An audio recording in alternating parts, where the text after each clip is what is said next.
Bandits des mers, boucaniers, corsaires, flibustiers, forbans, qui sont les pirates des temps modernes ?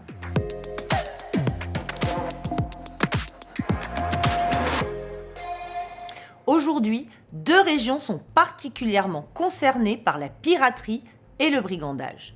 Le golfe de Guinée d'abord. Il est devenu au fil des ans l'épicentre de l'insécurité maritime africaine avec une forte recrudescence des enlèvements dans l'arc allant du Ghana au Gabon.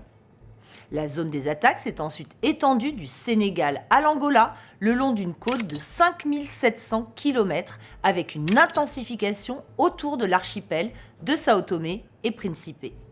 La plupart des assauts sont menés par des brigands près des côtes, mais il y a aussi des raids de pirates au large du Togo et de la Guinée équatoriale.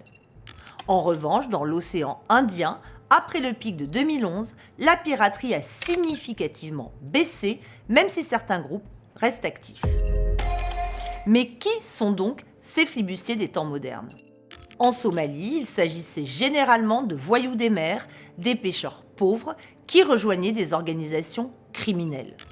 Dans le golfe de Guinée, c'est une révolte sur terre qui s'est étendue vers la mer à la fin des années 2000.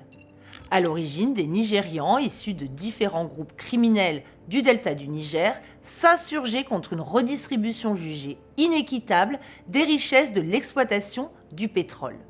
Après avoir attaqué des oléoducs et développé leur propre raffinerie artisanale, ils ont recruté des gens de mer pour viser les tankers qui transportaient l'or noir au large des côtes.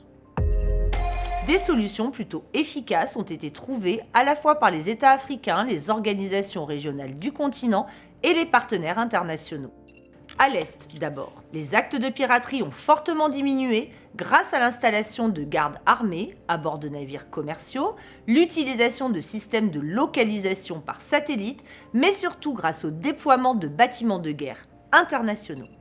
Évolution positive également dans le golfe de Guinée. Depuis 2013 et l'adoption du Code de conduite de Yaoundé, les communautés économiques des États d'Afrique de l'Ouest et d'Afrique centrale, la CEDEAO et la CEAC, collaborent pour lutter contre l'insécurité en mer. Les attaques sont désormais marginales, en moyenne 1 à 2 par mois en 2024, du jamais vu depuis 30 ans. On constate souvent l'échec des efforts pour enrayer la violence et l'insécurité en Afrique. La lutte contre la piraterie démontre qu'il y a aussi des politiques couronnées d'un certain succès.